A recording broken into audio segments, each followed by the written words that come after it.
ஜனதா கட்சி ஆட்சிக்கு வந்ததிலிருந்து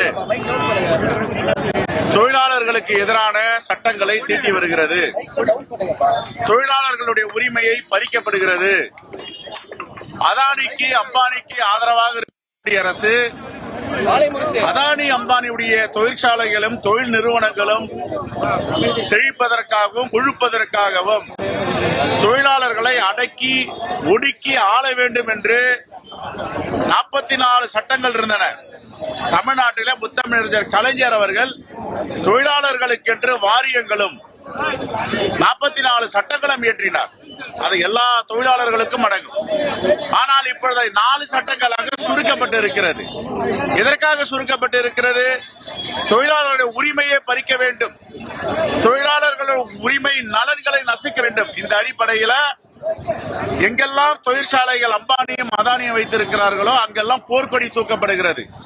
மக்களுடைய உழைப்பை, தொழிலாளருடைய உழைப்பை சுரண்டக்கூடாது என்று இப்படிப்பட்ட தியாக தீபங்களால் வளர்க்கப்பட்ட இந்த தொழிற்சங்கங்கள், தொழிலாளர் சட்டங்கள் இன்று நசுக்கப்படுவதை ஒருபோதும் அனுமதிக்க முடியாது.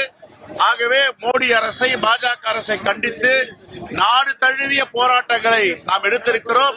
தொழிலாளர் ஒற்றுமை ஓங்க வேண்டும்.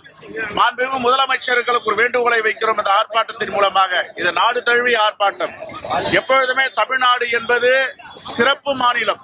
தொழில் வளர்ச்சி ஆகட்டும், பண்பாடாகட்டும், கலை இலக்கியமாகட்டும், வரலாறு ஆகட்டும், கீழடி முதல் இன்று வரை நம்முடைய தமிழ்நாடு என்ற ஒரு பாரம்பரியம் உள்ள நாடு, உலகத்திற்கு வழிகாட்டுகின்ற தமிழ்நாடு.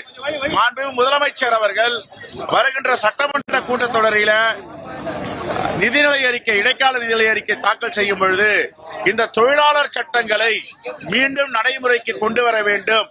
எப்பொழுதுமே தமிழ்நாடு என்பது அவுட் ஆஃப் கண்ட்ரோல் என்று மாண்புமிகு முதலமைச்சர் சொல்லுவார். அந்த அடிப்படையில் நீங்கள் ஏற்றுகின்ற தொழிலாளர் சட்டங்கள் தமிழ்நாட்டிற்கு பொருந்தாது. ஏற்கனவே முத்தமிழர் கலைஞர் அவர்கள் 44 சட்டங்களை ஏற்றியிருக்கிறார் தொழிலாளர் நலன்களுக்காக. அதை நீடிக்க வேண்டும் என்று மாண்புமிகு முதலமைச்சருக்கு இந்த ஆர்ப்பாட்டத்தின் மூலமாக கோரிக்கை வைக்கிறோம். தொடர் போராட்டம் ஒன்றிய அரசுக்கு எதிரான நடக்கும். இந்த ஆர்ப்பாட்டம் என்பது நாடு தழுவிய ஆர்ப்பாட்டம், ஒன்றிய அரசுக்கு எதிரான ஆர்ப்பாட்டம், பாஜக அரசுக்கு எதிரான ஆர்ப்பாட்டம். மத்திய அரசு அலுவலகம் தொடர் போராட்டம் தொடரும். இது தொழிலாளர் நலன்கள், உரிமைகள் எப்பொழுதெல்லாம் பாதிக்கப்படுகிறதோ அப்பொழுதெல்லாம் காங்கிரஸ் பேரியக்கமும் கம்யூனிஸ்ட் கட்சிகளும் தோழமை கட்சிகளும் தொடர்ந்து போராட்டத்தில் இறங்கி போராடி கொண்டிருக்கிறோம். அதன் தொடர்ச்சியாக இன்றும் போராடுகிறோம். இந்த போராட்டம் என்பது இந்த சட்டங்களை திரும்ப பெறும் வரை, தொழிலாளர்கள் உரிமையை மீட்டுக் கொடுக்கும் வரை தொடரும். போராடிட்டு இருக்கோமா ரோட்ல நின்று? இதுக்கு சொல்லுங்க. அடுத்தது விவசாயிகளும் ஒரு பக்கம் போராடிட்டு, ஆனால் மத்திய அரசு இதுவரைக்கும் எந்த விஷயத்தையும் செவிசாய்க்காமல் அவர்களுடைய ஏற்கனவே வேளாண்மை திருத்த சட்டம் என்று ஒரு கருப்பு சட்டத்தை நாடாளுமன்றத்தை மூடிக்கொண்டு இரவோடு இரவாக நிறைவேற்றினார்கள். பிறகு இரவோடு இரவாக அதை திரும்ப பெற்றார்கள். காரணம் என்ற 13 மாத போராட்டம். அதே போன்று தொழிலாளர் நலன் உரிமைகளை பாதுகாப்பதற்கும் தொடர்ந்து நாங்கள் போராடுவோம். இந்த சட்டம் திரும்ப பெறும் வரை நாங்கள் போராடுவோம். எங்களுடைய அகில இந்திய காங்கிரஸ் கமிட்டி தலைவர் நேற்று காலையில் தொலைபேசியில் தொடர்பு கொண்டு மல்லிகார்ஜுன கார்கேஜி அவர்கள் இந்த போராட்டம் வெற்றி பெற வேண்டும், தொழிலாளர்கள் ஒற்றுமை வளர வேண்டும், தொழிலாளர்களுக்காக தமிழ்நாடு காங்கிரஸ் கமிட்டி ஒருங்கிணைந்து போராட வேண்டும், குரல் கொடுக்க வேண்டும் என்று ஆணையிட்டு இருக்கிறார். அந்த அடிப்படையில் தமிழ்நாடு முழுவதும் தமிழ்நாடு காங்கிரஸ் கமிட்டி தொழிற்சங்கங்கள் கலந்து கொண்டிருக்கின்றன.